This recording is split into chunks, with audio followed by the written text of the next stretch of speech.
appreciated for it. Some awards for outstanding accomplishments in key Millennium Development Goals, non-sustainable development goals. It is the same counsel and principle that is guiding and motivating me to offer to serve in a new Nigeria. The answer lies in leadership, institution, and demographics. The good news is that the demography is driving the change we're seeing in Africa. With election after election last year in Africa, in which establishment parties are being upturned by new and small parties. It is this change that my vision of policy change and institutional development is rooted in a push for a broadened scope of social mobility and freedom for Nigeria, particularly for the youth and women. Like the former British Prime Minister, Harold Macmillan, said, at the start of the independence decade, a wind of change is blowing across Africa.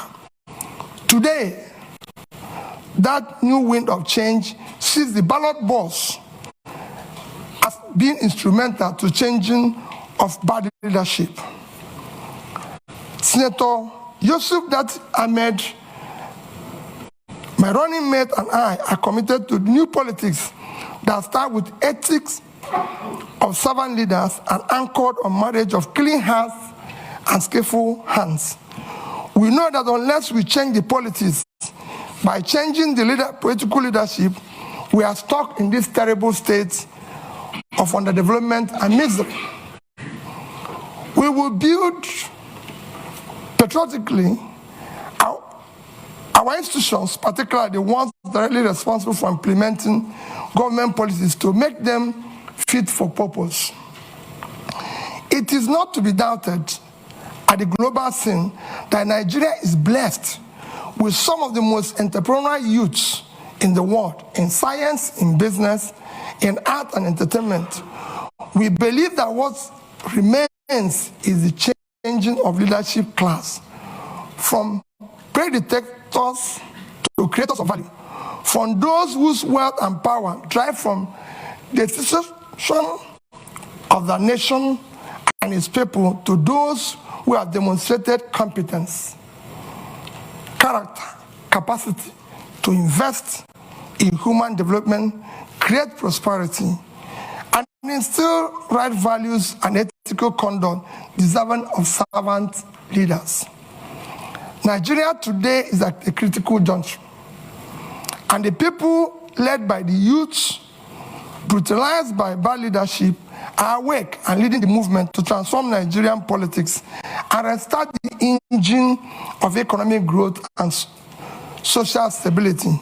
We count ourselves honored to be trusted, especially by the youth, to lead this democratic revolution, and we are deeply pledged to do so with sincerity, accountability, and unquenchable love and desire for a better Nigeria.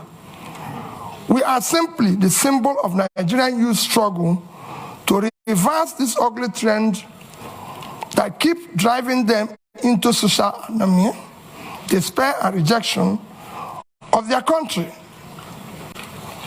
We are determined to do everything that needs to be done to rescue and lead our country to prosperity, freedom, security, and peace. We will use merit to assemble competent Nigerians from all sections of Nigeria to form effective government of national unity.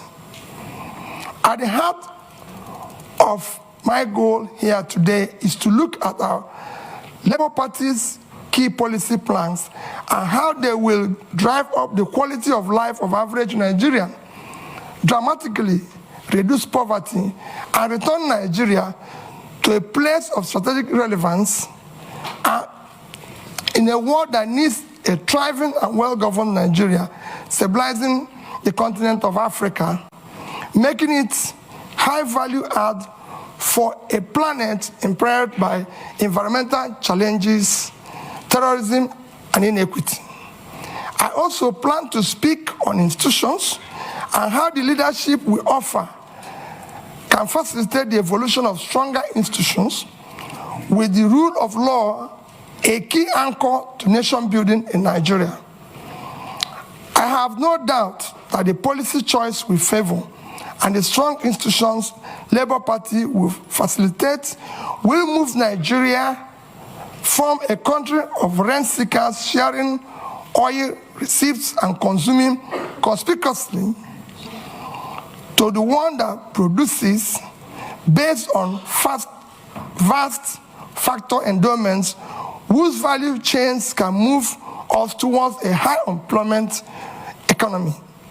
We will turn our youth budge to a democratic dividend rather than today's harvest of time bomb of violence, insecurity from uneducated, unemployed, and marginalized youth. This forms the first and most important thrust of our government priorities, without which the rest will not be achieved. To secure Nigeria, end banditry and insurgents, and unite our dear nation to manage our diversity such that no one is left behind. The growing insecurity you see in Nigeria today is not because the enemy is formidable. It is not a lack of focused leadership, ineffective security government structure, and poor coordination from the center. All this needs to be addressed by first, projecting strong leadership, signal that will allow both state and non-state actors to be mobilized around single vision. Then, by pursuing a robust reform of the security governance structure,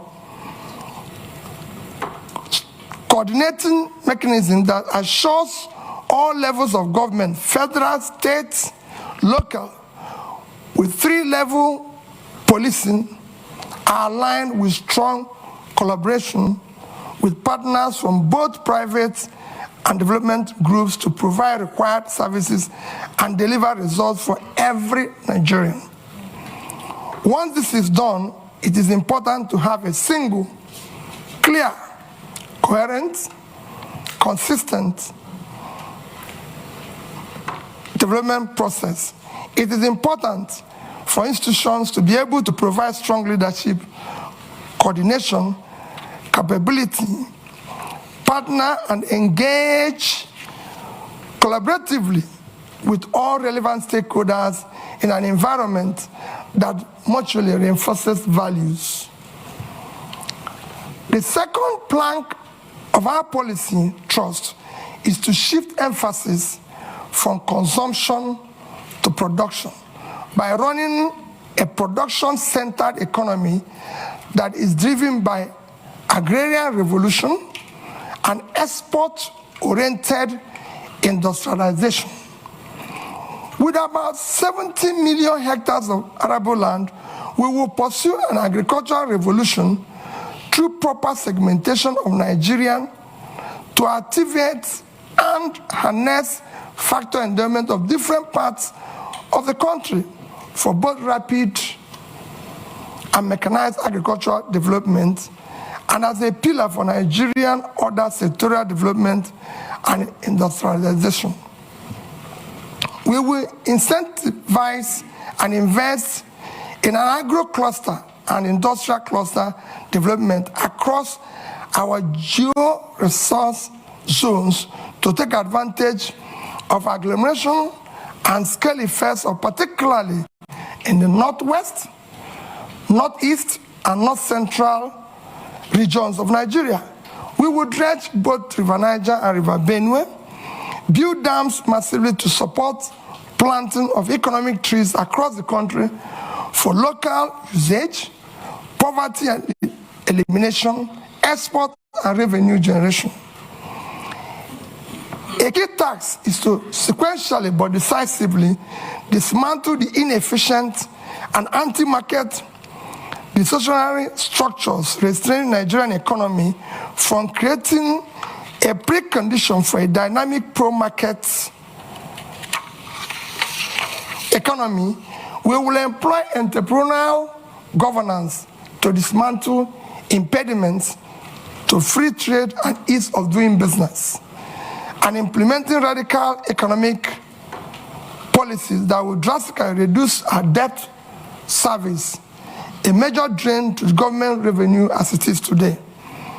Our micro, small and medium-scale enterprises will be robustly supported. Further borrowing must be strictly for productive purposes and not for consumption. While we aggressively pursue the activation of all opportunities in oil and gas value chain, we will target incentive schemes that will be professionally administered to diversify our non-oil export portfolio with proper consideration and management of climate change risk and opportunities. The third pillar of our government priorities is to restructure the polity through effective legal and institutional reforms to entrench rule of law, aggressively fight corruption, reduce the cost of governance, and establish honest and efficient civil service. Reducing costs of governance in Nigeria is an effective way of fighting institutional corruption. In addition to reducing the cost of governance and streamlining government operations for efficiency and effectiveness, we will ensure that reforms we pursue will not in any way affect the livelihood of our hardworking and efficient civil servants. Critical to fighting corruption, we will install a new budgeting system founded on a cardinal principle of public accountability, objective setting, and program implementation. This is against the extant budgetary principles of revenue mobilization, expenditure allocation, borrowing without emphasis on monitoring, evaluation, and feedback. We will enforce principles of performance, auditing, institutionalized monitoring and evaluation process of the entire public service delivery as the primary means of actualizing our vision of the new Nigeria.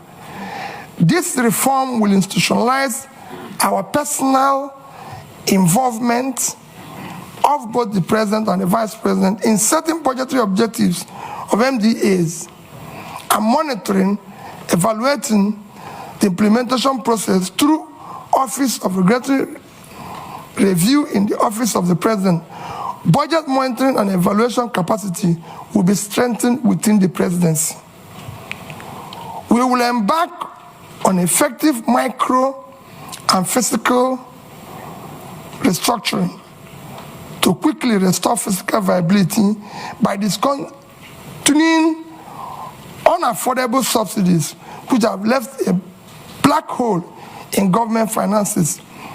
Fiscal and monetary policy will be properly coordinated with each conventional tool transparently instead of distorting markets in favor of privileged few. For instance, an avoidance of doubt, we will collaborate with Central Bank of Nigeria for a transparent liberalization of our foreign exchange market and dismantling of OPEC multiple exchange rates regime, which effectively subsidizes few privileged persons. We will seek to boost the supply side rather than continuing to concentrate exclusively on demand management of foreign exchange. When unaffordable subsidies are removed, some carefully calibrated transfers will be used to cushion adverse impact on economically weak. If the competitiveness of the sector is to be enhanced, then we will do so via enactment of transparent and specifically target fiscal and trade policies designed to stimulate investment and growth. Revenue shortfalls and leakages such as oil theft will be dealt with decisively by holding persons in position of authority fully accountable.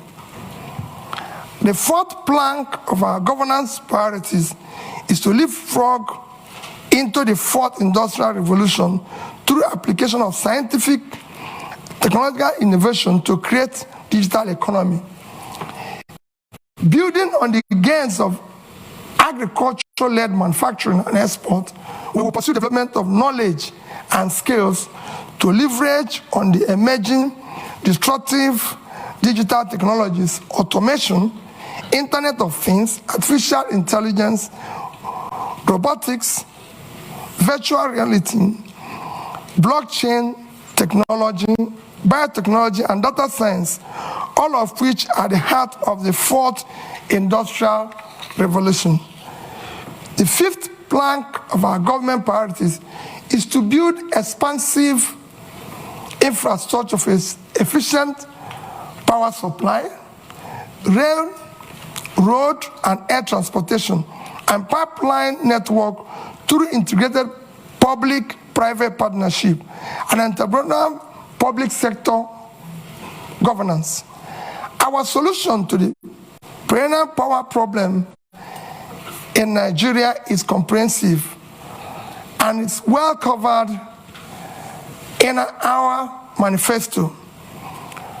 We will ensure that we deal with the issue of transmission, distribution.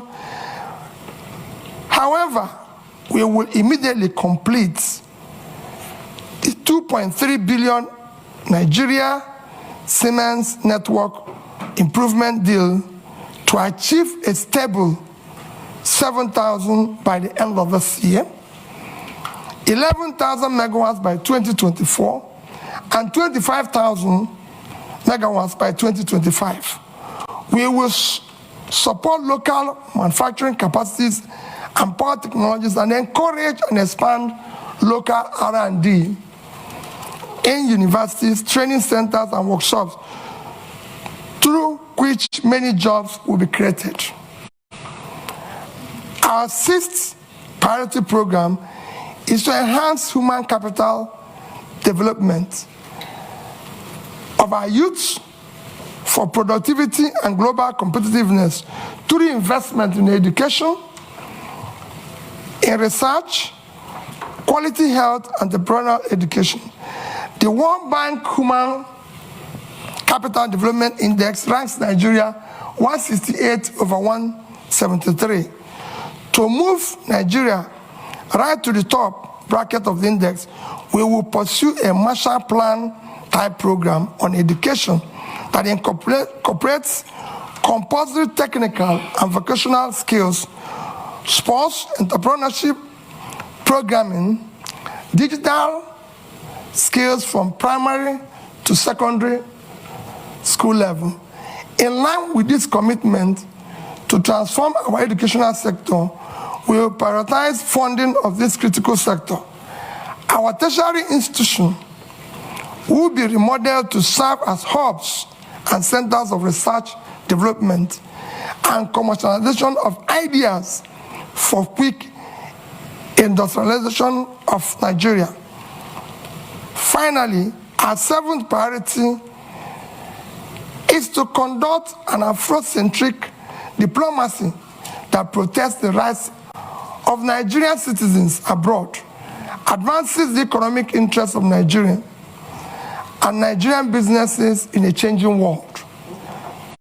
In concluding, let me say that the problem with Nigeria is at once complex and simple. It rests on leadership. As our erudite Professor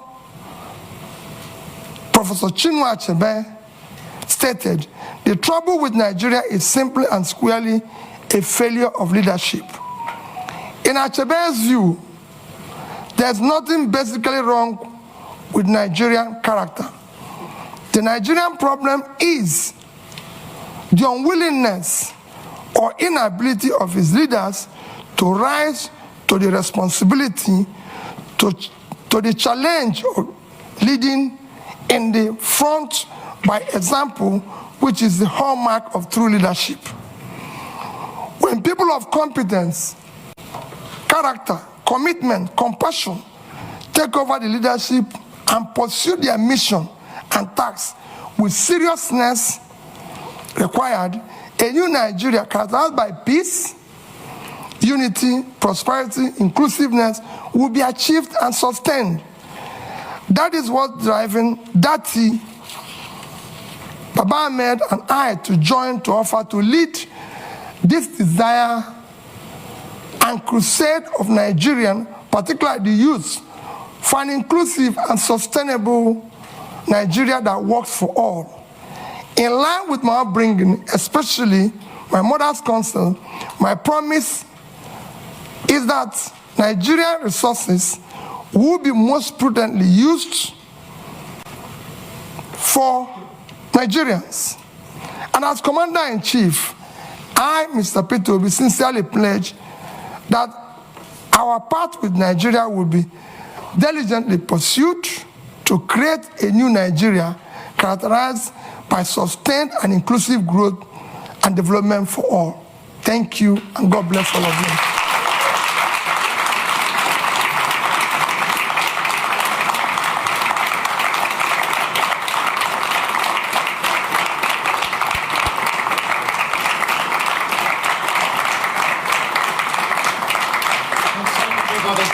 Thank you. Peter, I don't know if you want to sit for a moment while we take a few questions. We'll take them in threes, or you can stay there as you wish. Yeah. Look, the first question, we have, at the moment, the analytics are showing we have tens of thousands of people watching. So my apologies if you are on Facebook, YouTube, the Chatham House channel. We can't take questions from you. On Zoom, we have hundreds of questions that have come in. One question is from Baba Femi Adibola, who is asking the following question.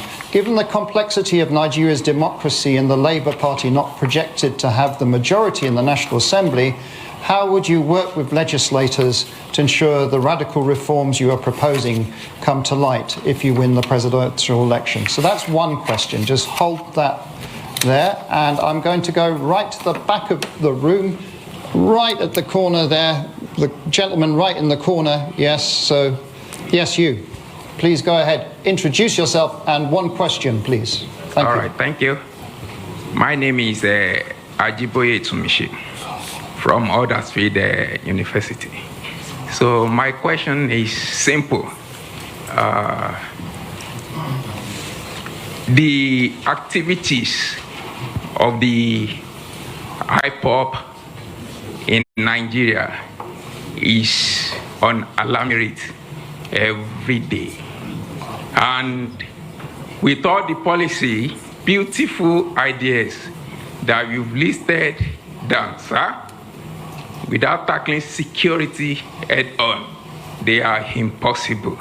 So one of the allegations given to you is that you've not condemned the activities of the Ipob. So, and tackling of security. Can you sum up, please? Let me land. Tackling of security. Ladies and gentlemen, let's. Sorry, I'm a student. We have to line. Tackling of security. How will you tackle it, sir? Are you introducing? Yes. Please. Are you introducing state police, or are you strengthening the federal government security apparatus? Thank you. Thank you very much.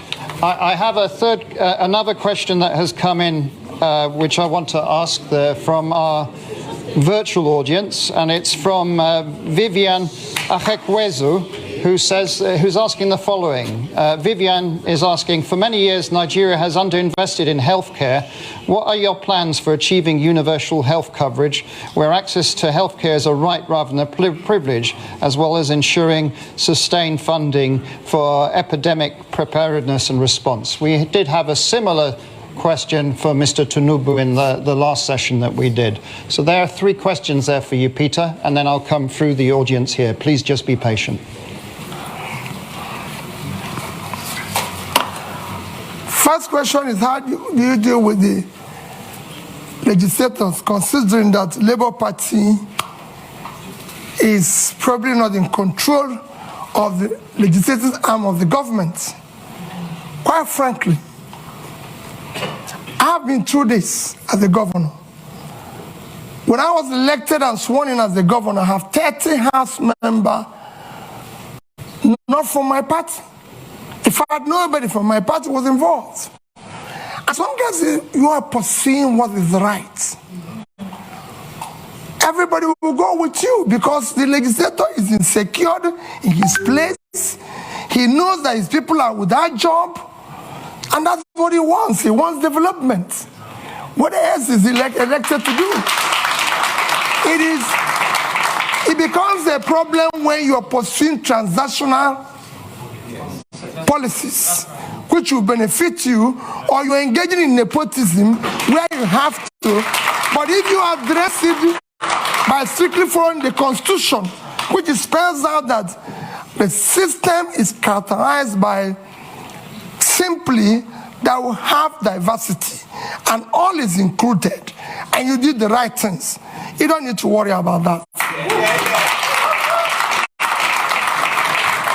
On the issue of IPOB, maybe you're not following me. Even yesterday, I spoke about Biafra being ended 53 years ago. It's all over the place in the space.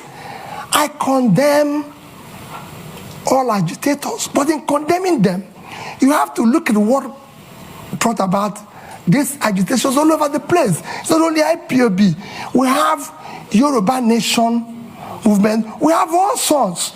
When you have created this level of massive poverty, where 63% of your population is poor, you're going to create all sorts of problems. I was speaking to a British minister this morning. I said we have about 40% unemployment. And we have about 60% youth unemployment. Young people in their productive age doing nothing. If you have 15% unemployment in Britain today, you're going to have massive, remember, agitation. Nobody will be able to leave his house. So what you're seeing is a cumulative effect of leadership failure over the years, which will be solved by good governance. When people start seeing justice, fairness, and inclusive government and doing the right thing, all those things will start reversing itself. And that is what me and that is offering. I will talk and discuss with all agitators. There's nothing wrong in that. People agitate even in my house, and I talk with them.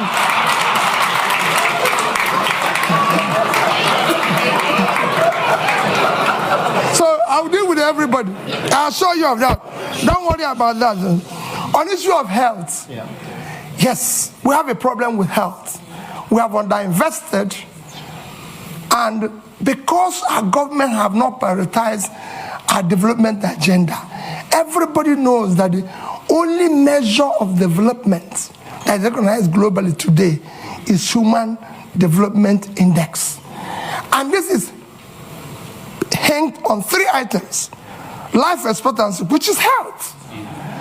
And we are low in that. Nigerian life expectancy today is about 50-something, as against the global average of 72. So we're low. Same in education. So it's to prioritize that. I just gave somebody an example.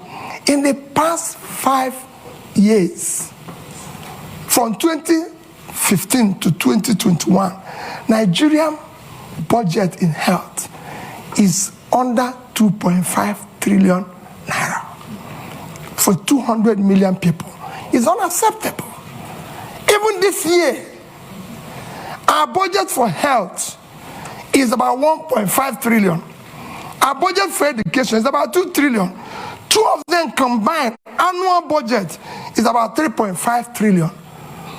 When your 6-month budget for subsidy, which is a criminalized Listen, if 3.6 trillion is unacceptable, you have to put money in key development areas, as Professor Johnson has just mentioned, and I read out here, that what separates country, rich and poor, is health and education. So it's clear. So we will deal with it. But he said, how do you cover it? Nations of our size have covered it. How did India, for 1.4 billion people, cover issue of health?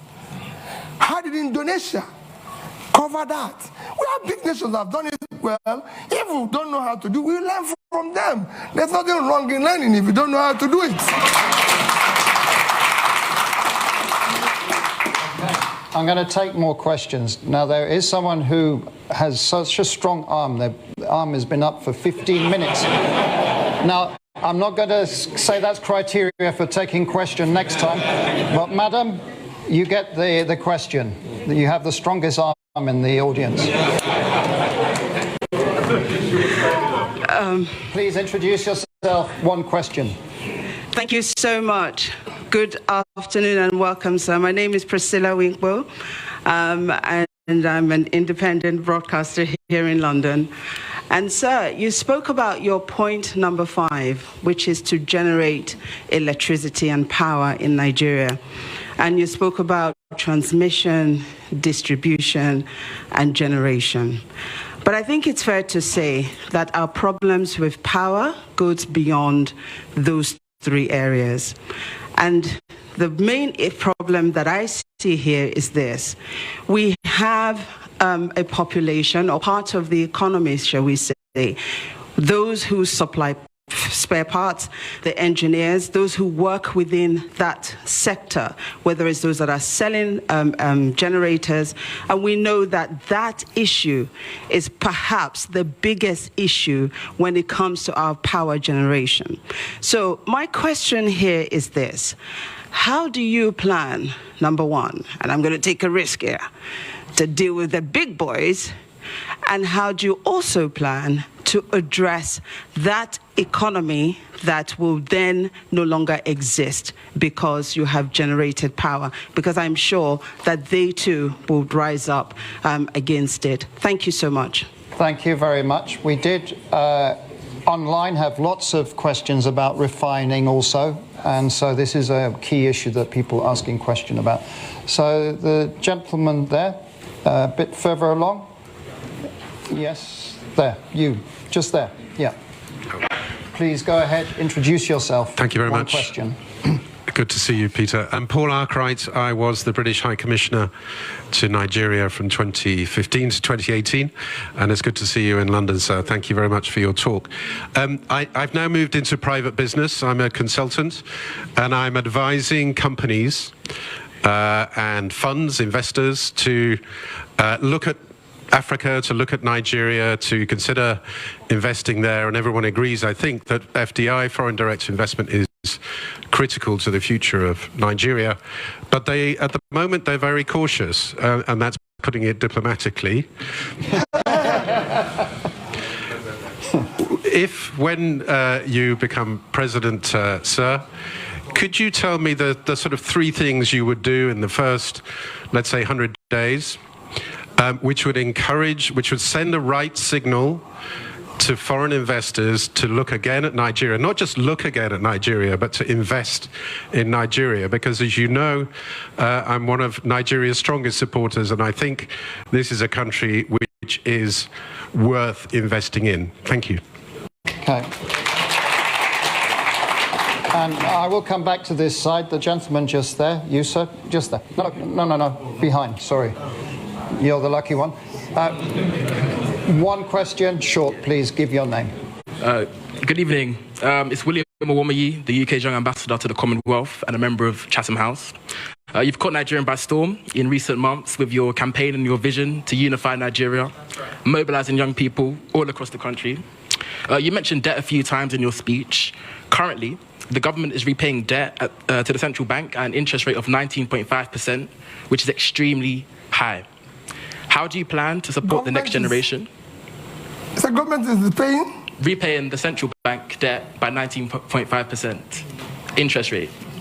How do you plan to support the next generation by dealing with the debt repayment crisis? And also, how do you plan to deal with tackling financial transparency in Nigeria? The central bank hasn't released its balance sheet in about 3 years. Thank you. There you go, Peter. 3 questions. Let me start with my sister there. He talked about the big, what you're saying is about the big boys who are selling generators. Let me assure you what we've been campaigning on.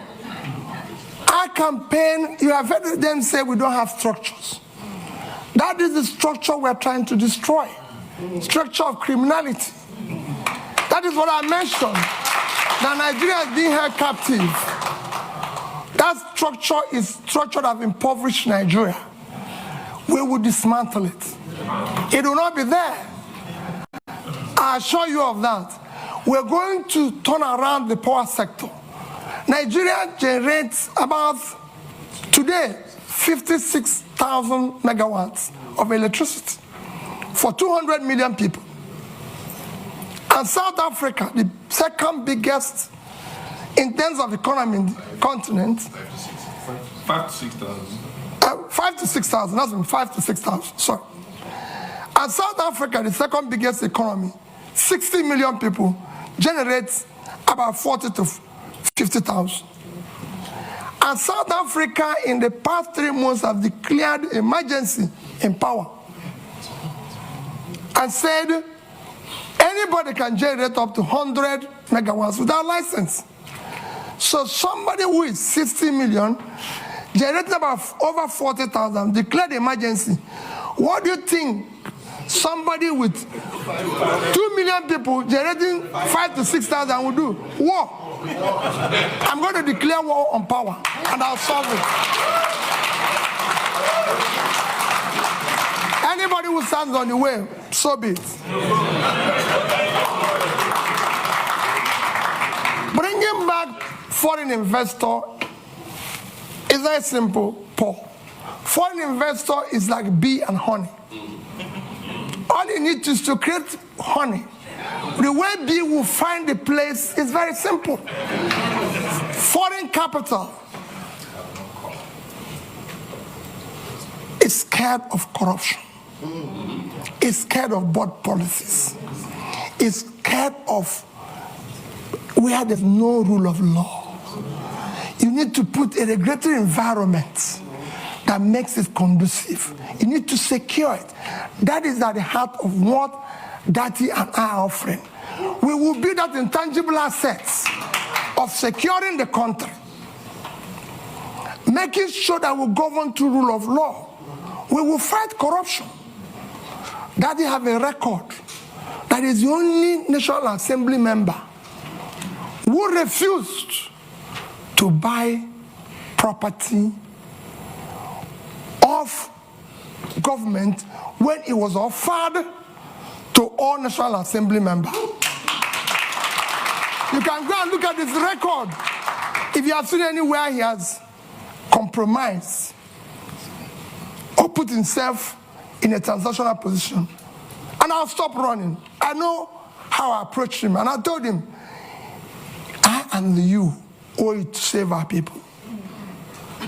That's why we came together, and we came back and said, we'll work as a team. We'll solve this problem. Go and check my record. I've governed the state for 8 years, and I've challenged everybody. Paul, you were there. I've been the only governor till today. The day I left office, I was not owing salary, pension, gratuity, or any contract or any supplier. And I left the 3 banks in Nigeria, which I say every day. Access Bank of Nigeria, Fidelity Bank of Nigeria, and Diamond Bank.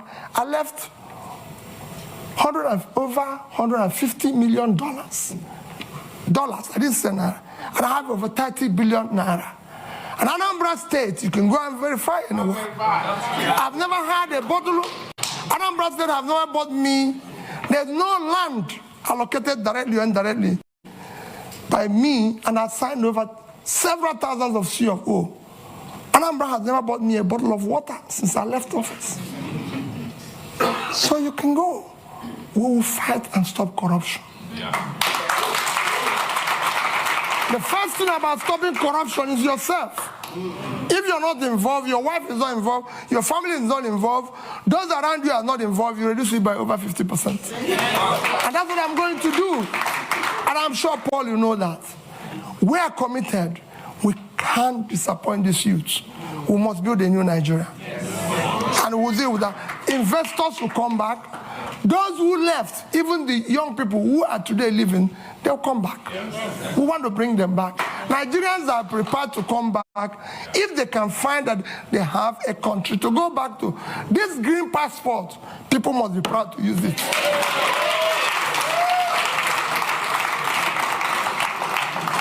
On issue of capital, where do you find money? My young brother, there's nothing wrong in borrowing.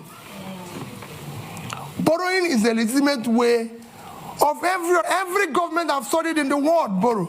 Even Britain, as we speak, owns over 70% of their GDP.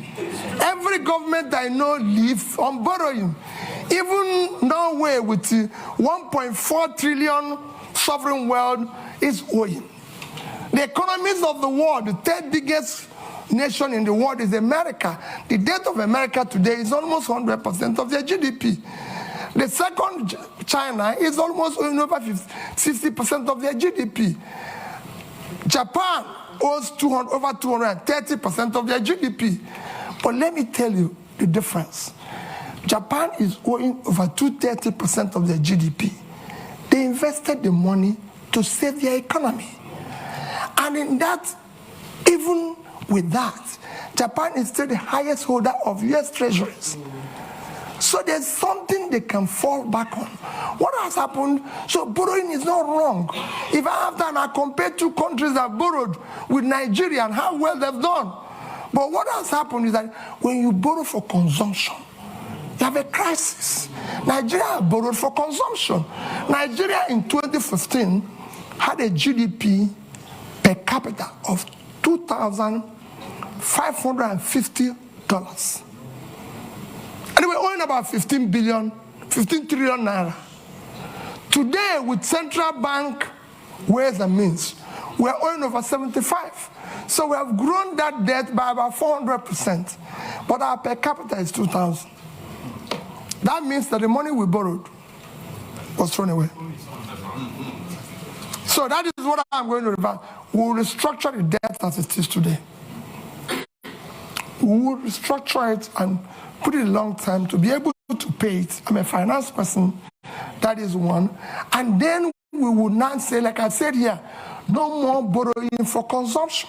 We will still borrow, people will see it, it will be transparent, it will be for investment. And that's what we intend to do. Countries have been in this situation before. We're not in a situation where other countries haven't passed before. It's a question of showing leadership, and we will be able to solve it. Thank you. I'm coming back. We are now almost around 60,000 people just watching us and sending in questions, so we're trying to be at least a bit inclusive. We have a question from Debo Ademoyo, who is asking, what are your policy ideas on climate change? Do you have a plan for ensuring sustainability in a new government? So that's one question. Then there was a joint question from Miss Etty and Zindi Anthony Levy, and they're asking, insecurity is a major problem. What are your plans in tackling this? What are your plans in terms of security sector reform in Nigeria?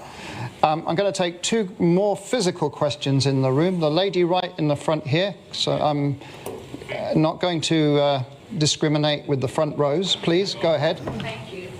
My name is Chi Chikwendo. I'm a practicing solicitor here, advocating, of course, for rule of law. Thank you so much, Your Excellency, for the inspiring exposition on your vision for policy change and institutional reforms.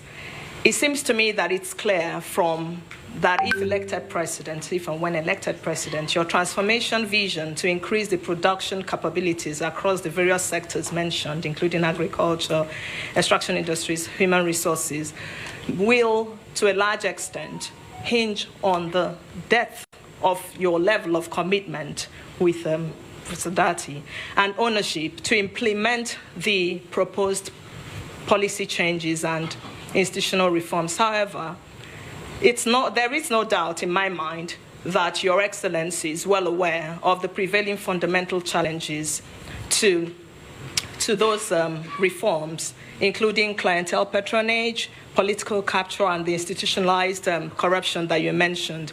So the question is, how do you intend to navigate these challenges differently from the efforts of previous administrations, particularly with a view to modifying the behaviors of the key players in support of achieving those anticipated outcomes?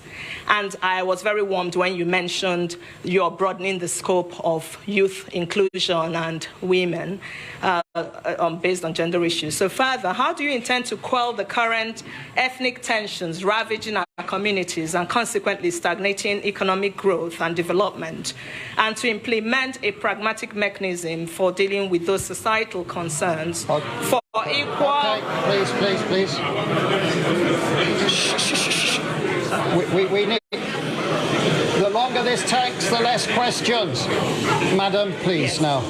So the question there is, how do you intend to implement a pragmatic mechanism for dealing with those societal concerns for equal access to the services, inclusive participation, and integrating the various ethnic groups? Thank you very much. Thank you. Peter, if you answer those questions, because that was more than one question.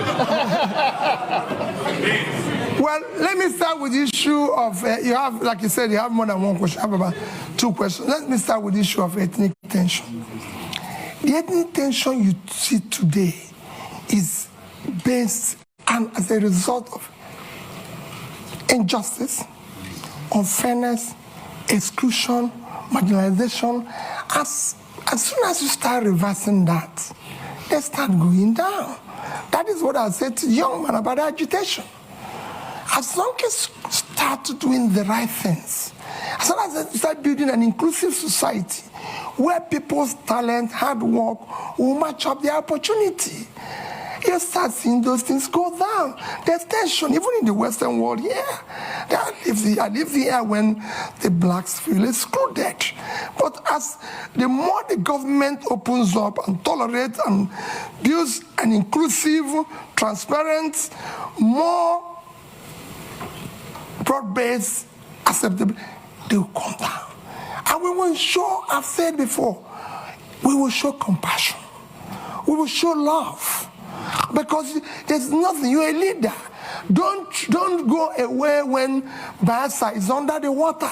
Don't leave Jigawa to die. Don't say, oh, I cannot go to Southern Kaduna because there's a problem. We will show compassion. We will lead from the front. We're not going to walk away. And for me, Borno is part of Nigeria. I don't want to say people, oh, the region is insecure. Nigeria is insecure. Like I told the IDP people in Christmas, I spent my IDP with IDP people in Makurdi in Christmas. And in New Year was another IDP camp in Abuja.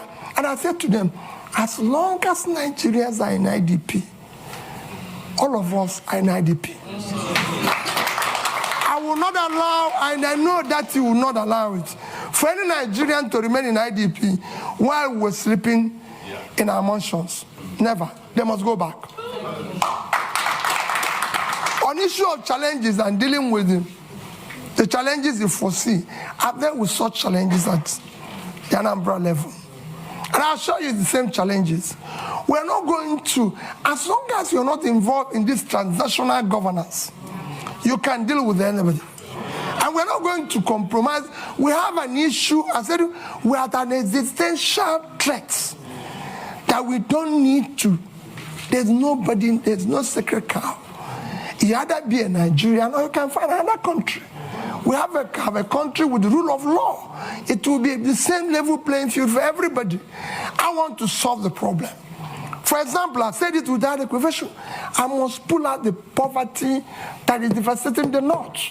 The vast land in the north is far more in terms of assets and source of revenue generation and exports for Nigeria than the oil.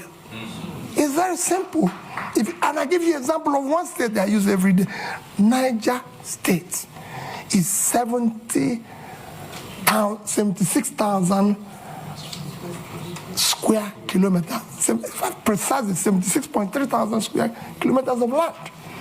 7 local governments in that state is under control of bandits.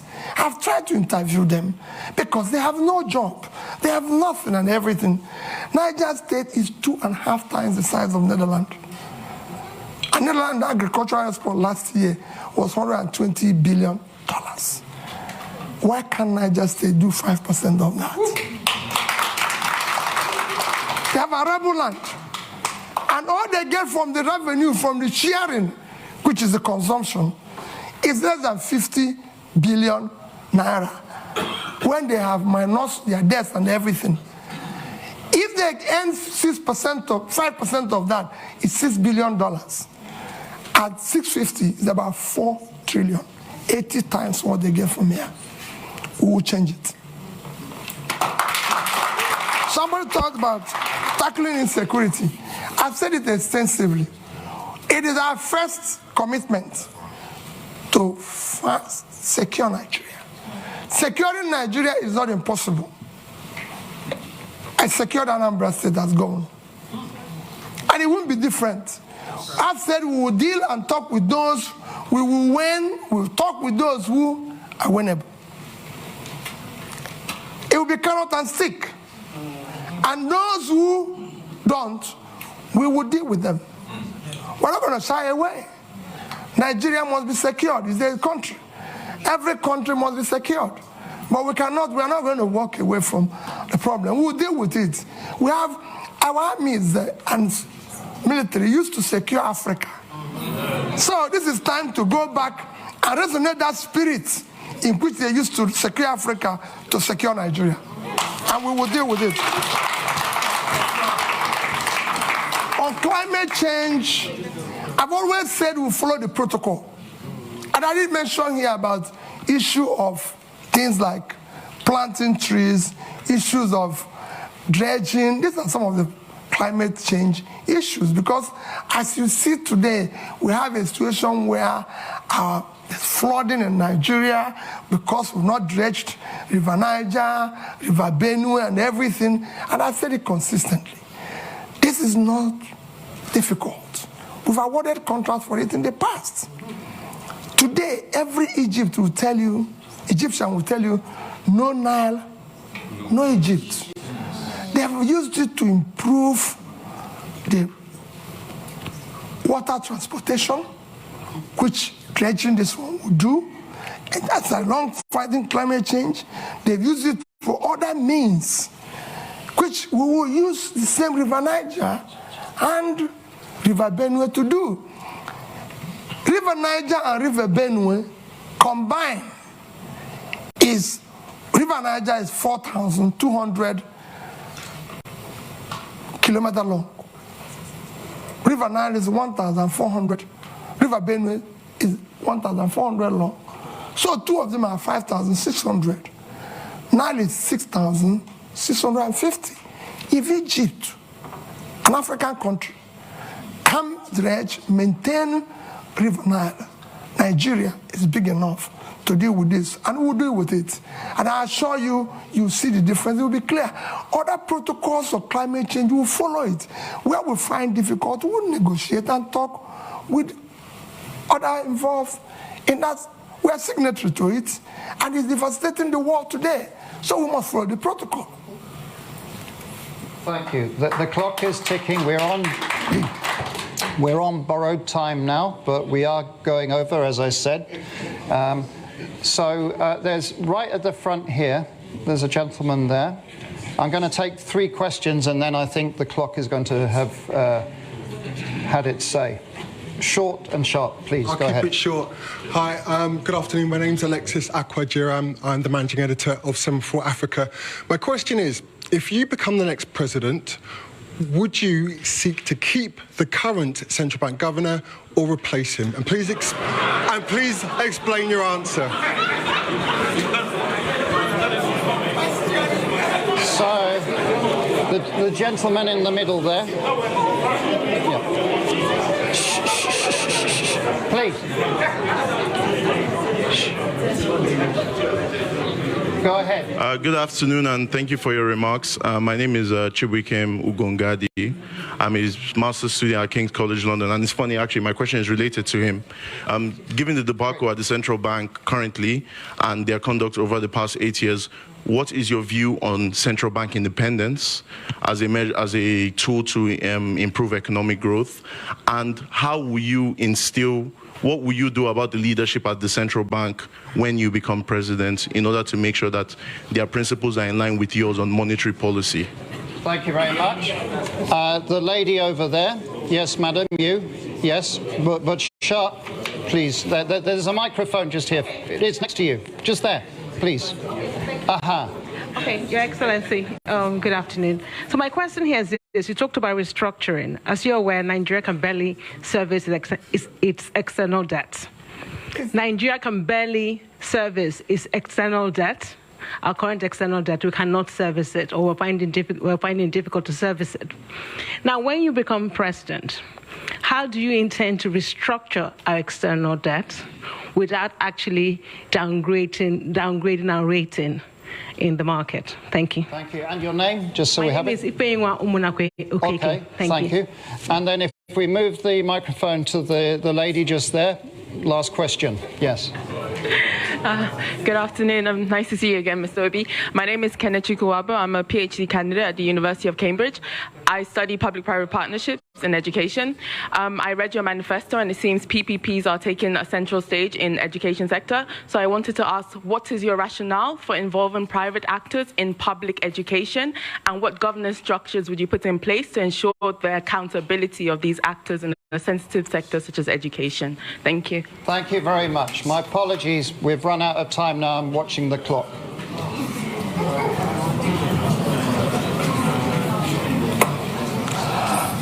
Okay. Alex, I hope you will allow me. There's somebody here that is so keen. When I was coming in, he had a question that is so interested, and is like, so I told him, if I have opportunity, I will request and answer it publicly. Okay. Let me again go. People are talking about the central bank governor. The problem, first, let me assure you, central bank will maintain its independence. It will be respected. And again, it is not the problem of the person there. Central bank have a role of monetary policy, if I'm right. Then you have this physical space. It's like a street football. When the person who is supposed to be in the physical space is no longer, it's like you go to a football match, and somebody who is supposed to play in a particular wing is no longer there. You find people playing various wings. The weakness of the physical space allows the monetary space to take over, and in supporting, because there's a weak governance structure, that is why we're able to do what we're doing. What is happening today is happening. So if you're replacing Godwin and putting somebody with that level of fiscal rascality, which is what is fueling our inflation and even our rate of exchange today, these are some of the things you need to cut. As long as the government continues on that fiscal rascality, that situation will occur. That's what you need to fix. I won't say what will happen. His term is actually coming to an end, so it won't be too long.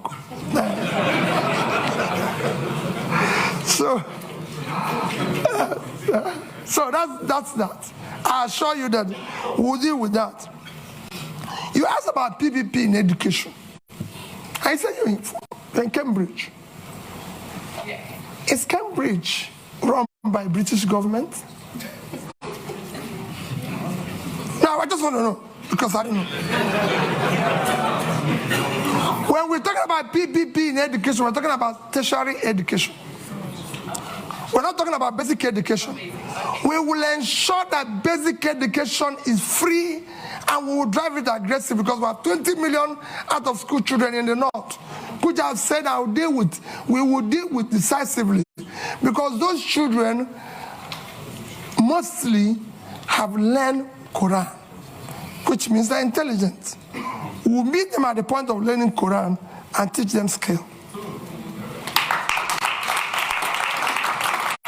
For the tertiary education, we must find a way to fund it in a collaborative way, public partnership, in order to be able to ensure that 4 years will be 4 years, not what is happening today. That's what we mean by that. And it will be, you'll see, it's a win-win situation. It's not the basic, so. That's it. No, not the basic. It won't be the basic. Then, issue of barely servicing our debts. We're not, I've said it before, we're not the only country that have gone through this. Once we move from consumption to production, what we're going to do first is that what you see today, we're inability to service our debts, is because of fiscal rascality. You're paying unsustainable subsidy, which will be stopped from day one, because it's a criminal thing. You're no longer generating money because they're stealing with oil. And the only people who can steal oil are people in government, because ordinary people cannot steal oil. You can't put it in your pocket. It's something that you come with sheep. So all those, and you stop corruption, the waste, everything. And you go to seek to ensure that the revenues of government are properly collected. These are things, when you have tightened all the leakages and wastes, you'll be able to increase your position and you negotiate and be able to service them. Look at it, just to give you an example. Nigeria is today the only OPEC nation, apart from Venezuela, because of sanction, that is not meeting up its quota. Because over the years of oil theft, the multinationals and everything have not been investing, coupled with the theft and everything. You're not realizing what you're supposed to. Every other nation that is in the same condition was able to bring down their rate and inflation within this period of Ukraine war. I'm not saying it's good to wait for war to be able to get more revenue, but people are taking advantage of it, because it's there. And you can't run away from it. But we couldn't take that advantage. Our situation got worse because of poor management of our own physical space, which will change without an eye. And finally, like I said, somebody kept telling me that issue that people have been saying that if I become president, that there's issue of being, how do I say, what word do they use? Stingy. Pat knew the question of stingy. How are you going to manage? Because they said you'll be stingy and everything. And let me say it publicly that people don't know what it is all about. At the heart of poverty is capital formation. And you can't go about capital formation without savings. Even in the most developed world, which is why I said that Japan holds highest amount of US treasury. If you listen or you go and read about what Professor Ragnar Nask done in the 50s, he showed it clearly. Capital formation is the heart of poverty. Without capital formation, you have low productivity, low income, and you produce poverty all over the place. What I was doing as governor, I was the best governor in Millennium Development Goals by the UNDP. You can go and check that. It's there. I won a prize for the best road network. I won the Gate Prize back to back on health. You can go and see what I did in health. Build scratch, teaching hospitals and everything.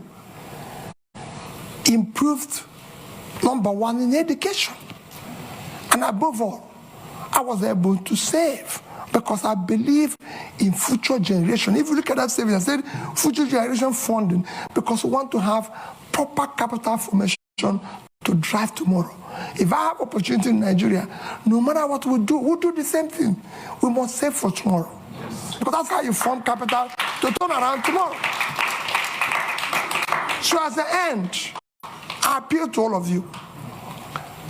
There's nothing more powerful than an idea whose time have come.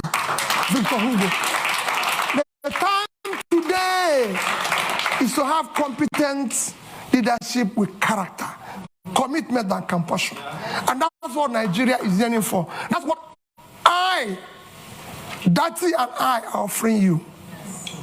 Let's have opportunity to build a better Nigeria. Thank you.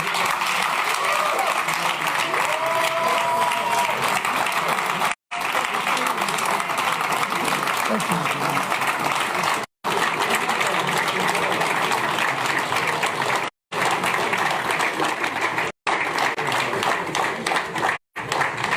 A couple of announcements. First of all, INEC chair speaking here tomorrow, same time, 1 o'clock. You're welcome. It's also going to be live streamed. NNPP presidential candidate Wednesday, same time. And finally, again, just to thank Peter Obi for coming to Chatham House. And good luck in your campaign. And please, if you can just remain seated or on the side while Peter Obi leaves. Thank you very much and have